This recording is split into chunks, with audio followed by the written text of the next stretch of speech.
crypto bros make money literally by making money, and they've made over $1 trillion out of thin air.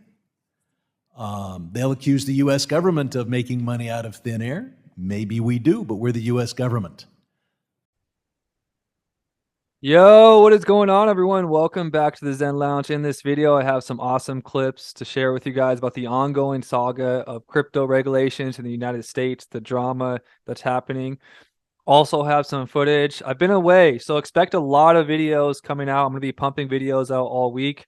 I was on a trip to Lake Ozarks, Missouri. Had an incredible time. I'm going to show you guys footage. What's so awesome about being part of the Zen Lounge is every city in America I go to, I have like-minded friends that I could link up with and visit. Honestly, almost everywhere in the world, we have members from the Zen Lounge. So I also met up with a bunch of Zen Lounge members. We made lots of moves, and we have some cool footage to show you guys from the trip. But let's get into some of the drama that's happening. So there's a leaked document that was just released, and it shows that the Democrats are fighting and pushing back against crypto. The leaked document suggests giving the SEC total oversight of the crypto industry inside the anti-crypto memo, keeping lawmakers on message from the Democrats. The crypto industry is up in arms over leaked documents circulated by the Democratic Party ahead of Wednesday's joint House hearing on crypto policy. The memo sent to the Democratic House Financial Services Committee members encourages party members to support the notion of having the SEC be the primary regulator of the crypto industry, and that would be a disaster. Gary Gensler is a joke. The memo also encourages Democrats to dispel Republicans' claims that additional regulatory clarity is needed for the crypto space. They say it's not needed, but then we see all the biggest company, Ripple, Coinbase, all having to move offshores to like Dubai to basically be compliant. Go to a place that actually has friendly frameworks. So the language in the document furthers the narrative that Hill Republicans and Democrats are at odds when it comes to the oversight over digital assets. So, a lot of politics is all a show. Remember I told you guys a few weeks back about as we get closer to the next bull cycle, as we get closer to the next Bitcoin halving, there's more than likely going to be way more FUD, way more attacks on crypto because the market makers, the big institutions want to accumulate cheap. Also, when I was away, something that I got to talk about. So Twitter, I've been one of the people that have been saying, ever since Elon Musk took over Twitter, I've said that the next big social media should be decentralized social media. And at the end of the day, centralized social media will be a thing of the past in the future, I personally believe. And now we have a new lady coming over to take over Twitter, and she's from the World Economic Forum. She's also really close with Trump. She's been connected to Trump many times. So who knows what's going on here. But overall, I want to show you this quote that she said. The new Twitter CEO says the currency we've used will disappear in September 2024. What does she mean by that? Let me show you the tweet. Because change is not going to stop. Because change is not going to stop. In fact, it's going to keep coming. The clock is ticking. As of September 2024, the currency we've all used for years is going to disappear. We can't slow down, which is why we've certified 29 new partners across 5 different categories. She's new CEO of basically X, Elon Musk Master Vision Project, X, the Everything app. And we know that Twitter is going to be integrating payments. So this is really interesting to look at. Twitter has a new CEO, and she has a post saying in September 2024, the currency we used can be obsolete. So everybody, I'm going to show you some clips from my trips. I found this really cool. It looks like some ancient building there in Missouri. You know what else is funny? We're talking about the whole debate, and we actually had the Senator Josh Hawley or Haley, I don't know how to pronounce his last name, the senator of Missouri, respond to one of the loungers' concerns about cryptocurrency. And he goes, the cryptocurrency market has experienced rapid growth in recent years. The growth requires attention in order to protect consumers and prevent criminal activity. So that was nice to see Josh respond to a message from one of the lounge members about cryptocurrency in Missouri. Missouri, when I was out there, was like had the vibe this was one of the most free states in America. You could do almost anything you want out there. It's super fun. Even weed's legal. It's crazy out there. I had a great time. I went to the Cozy Cafe almost every morning. I went to this cool place called Haha Tonka. I'm gonna show you guys all this stuff. There's also these amazing caverns. I don't know if you guys read the book Tom Sawyer, but they have these crazy caverns that reminded me of those stories. So yeah, everyone, have an awesome day. Enjoy these clips. I also have some other clips from Brad Garlinghouse and some other topics about blockchain in this. So stick around, enjoy the clips, and I'll see you guys this week.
So what's your message to the SEC chair as you sit here in the UAE and in Dubai announcing an expansion of your business to this region, given the state of regulation in the United States right now? Who? No, I'm kidding. All right, so look, we were talking about this a little bit earlier. I find it as a company that started in the United States and as someone who's a U.S. citizen, it's sad. Like, I have sadness about this. The U.S. is getting passed not just a little bit, but by a lot. And, you know, but the tough thing about this is you have a country that I think has put politics ahead of policy. And, you know, that's not a good decision if you're trying to invest in the economy. You're seeing, you know, certainly here in the UAE with VARA, the Virtual Asset Regulatory Authority, certainly what's happened recently in Europe with MiCA. The United States is definitely stuck. And, you know, Ripple, the case with the SEC, we will spend, the first time I've shared this publicly, by the time it's said and done, we will have spent $200 million defending ourselves against a lawsuit which from its very beginning, people were like, this doesn't make a lot of sense. You have video footage of the chair of the SEC as a professor at MIT saying 75% of these digital assets are commodities. And now he says they're all securities because he's the head of the SEC and he's seeking power and he's putting power ahead of sound policy to grow an economy in the United States. Blockchain technologies are being invested in and pursued in the entrepreneurship outside the United States. And one of the first pieces of advice I give entrepreneurs when they come and ask me, hey, I'm getting something started, I'll say, if I were you, I would not start in the United States. And I think there's a lot of US-based companies and even US public companies that would agree with that. Chairman Crapo, Ranking Member Brown, members of the committee. Thank you for the opportunity to speak with you today. My name is Peter Van Valkenburg, and I'm the Director of Research at Coin Center, an independent nonprofit focused on the public policy issues affecting cryptocurrency and public blockchain networks. What is Bitcoin? Bitcoin is the world's first cryptocurrency, and it works because of the world's first public blockchain network. What does Bitcoin do? It's simple. It lets you send and receive value to and from anyone in the world using nothing more than a computer and an internet connection. Now, why is it revolutionary? Because unlike every other tool for sending money over the internet, it works without the need to trust a middleman. The lack of any corporation in between means that Bitcoin is the world's first public digital payments infrastructure. And by public, I simply mean available to all and not owned by any single entity. Now, we have public infrastructure for information, for websites, for email. It's called the internet. But the only public payments infrastructure that we have is cash, as in paper money. And it only works in face-to-face transactions. Before Bitcoin, if you wanted to pay someone remotely over the phone or the internet, then you could not use public infrastructure. You would rely on a private bank to open their books and add a ledger entry that debits you and credits the person you're paying. And if you both don't use the same bank, well, then there'll be multiple banks and multiple ledger entries in between. With Bitcoin, the ledger is the public blockchain, and anyone can add an entry to that ledger, transferring their Bitcoins to someone else. And anyone, regardless of their nationality, race, religion, gender, sex, or creditworthiness, can for absolutely no cost create a Bitcoin address in order to receive payments digitally. Bitcoin is the world's first globally accessible public money. Is it perfect? No. Neither was email when it was invented in 1972. Bitcoin's not the best money on every margin. It's not yet accepted everywhere. It's not used often to quote prices, and it's not always a stable store of value. But it is working, and the mere fact that it works without trusted intermediaries is amazing. It's a computer science breakthrough, and it will be as significant for freedom, prosperity, and human flourishing as the birth of the internet. And Bitcoin is just the beginning. If we can replace private payments infrastructure, then we can replace other private choke points to human interaction as well. Now, why should we want to build more public infrastructure? Why should we embrace blockchains over corporate intermediaries? Why should we tolerate their inefficiencies and work to make them better? Why should we want the pioneers of this technology here in the United States and not fleeing overseas? A simple reason. Because the corporate intermediaries providing today's critical but privately owned infrastructure are becoming fewer, larger, and more powerful, and their failures are increasingly grave. So roughly half of all Americans, 143 million people, had their Social Security numbers exposed to hackers because of a breach at Equifax. The SWIFT network has relayed hundreds of millions of dollars in fraudulent transactions because of hacked member banks in Bangladesh, Vietnam, Ecuador, and Russia. The FBI suspects now that the largest of these hacks was perpetrated by North Korea. Corrupt, low-level employees at an Indian bank, Punjab National, were able to fraudulently certify SWIFT messages stealing $1.8 billion. It's the largest electronic bank robbery in history. In fact, it's the largest bank robbery in history. In October 2016, an estimated 1.2 million internet-connected devices were hacked and turned into a botnet that for several hours made prominent websites unavailable across Europe and North America, including CNN and Fox News, the New York Times, and the Wall Street Journal. Increasingly, physical machines are being connected to the internet to augment their capabilities. They're wired through servers that are owned and maintained by private and trusted intermediaries, the so-called Internet of Things. Pacemakers from St. Jude's Hospital have been hacked. Baby monitors from TrendNet have been hacked. And Jeeps from Jeep have been hacked to the point where they can be remotely commandeered and driven off the road. Now, those vulnerabilities are inescapable in systems that have single points of failure. It doesn't matter if the point of failure is a corporation or if it's a government. There shouldn't be a single point of failure. Similar choke points existed before the internet. If you wanted to deliver a message, you'd have to go through one of 3 television broadcasters or a handful of newspapers. Private corporations are essential, but no critical infrastructure should rely on 1 or 2. The internet removed single points of failure in communications infrastructure and ushered in a wave of competition among new media corporations building on top of its public rails. Blockchains can similarly disintermediate critical payments and IoT infrastructure. The technology is not yet ready to answer all of those questions today, but it is our best hope. And as with the internet in the 1990s, we need a light touch, pro-innovation policy to ensure that these innovations flourish in America for the benefit and security of all Americans. I'm seeing a lot of that myself. I think it starts with tokenization, because that's basically custody. And the thing that I've seen in DeFi, and I think you and me we've been working on this for over a decade, more or less. Not necessarily DeFi, because it didn't exist that long, but we've kind of seen the evolution. And I think tokenization is really the beginning.